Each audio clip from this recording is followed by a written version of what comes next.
So Chris, we're in hurricane season. We want to be prepared. The public wants to be prepared. I think what happens a lot of times is we just assume that we're prepared and we don't really take a strategic approach or tactical approach and actually go through a checklist to make sure I've got all these things. Right. So let's talk about what you think the public needs to know to be better prepared for this hurricane season. So your checklist, of course, can be a multitude of things.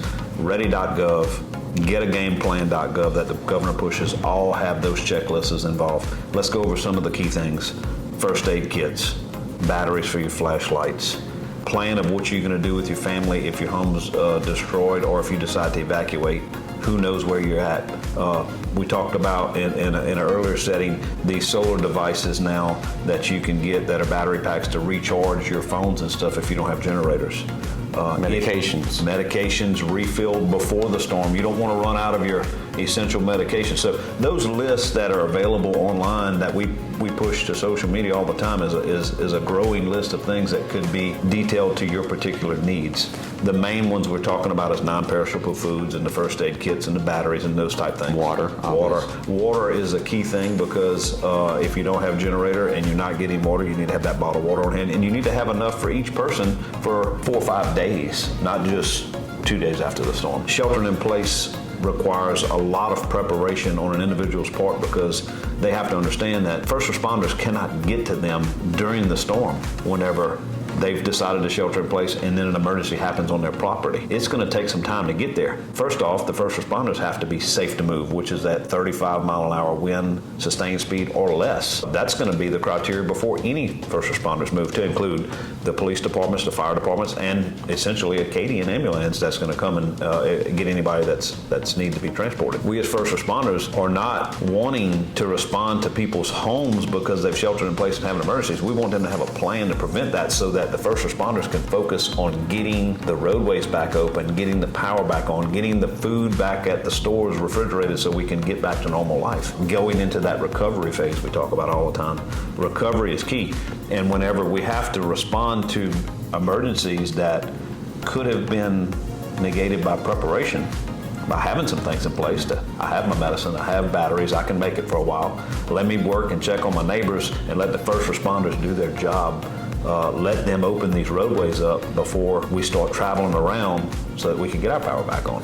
Got it. And obviously, if they shelter in place, there are things that you can do, other things they can have, like roofing tarps. What about sandbags? Can they get those pre-hurricane, or is that just a post-hurricane? It's usually post-hurricane. We don't try to push the bags out. Of course, we don't want them flying around because at the locations, there's the bags and the sand, and you have to self-bag. Unless we can get into some of that, I'd like to touch on our website now for Livingston Parish, LA.gov, and you move over to Homeland Security.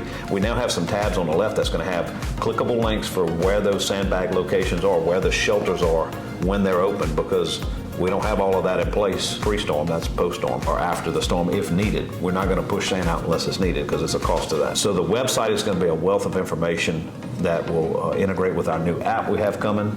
And you'll be able to see all of those locations about where you can go to get stuff, and we're going to have it so that you can just click the button and it'll route you an address instead of you trying to find it. There's a lot of things that we didn't cover in this video that they can go and check out on our website. I mean, going through a checklist is just a responsible thing to do. That's right. And also, we'll be pushing out information on our social media channels, which obviously we have the Livingston Parish Government social media channel, and we also have our Homeland Security LOHSEP. So check that out. Go follow and like the Livingston Parish Government page. Parish President Randy Latt's page will also be pushing out information. There's another website you mentioned that Ready.gov has a wealth of information that will give you some key things that you may not be thinking about, and we may not be talking about in this short segment, that will educate you on what you need to have. The Get a Game Plan. I mean, the governor pushes that one a lot. Get a Game Plan is the one the governor pushes, and it's really both the same. It's a checklist. It's telling you what you need to have if you decide to shelter in place and what to expect post-storm. It also has some valuable links about what you do after the storm, and we'll go into a segment about that, about what's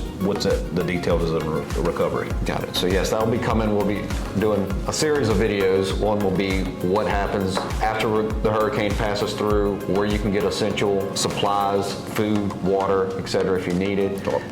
We also have a YouTube channel now, so go follow that. Just go to YouTube and search Livingston Parish President, and it'll pop up. there, go ahead and subscribe to that YouTube channel, because we will be consistently pushing out videos just to make it easier accessible for you to find.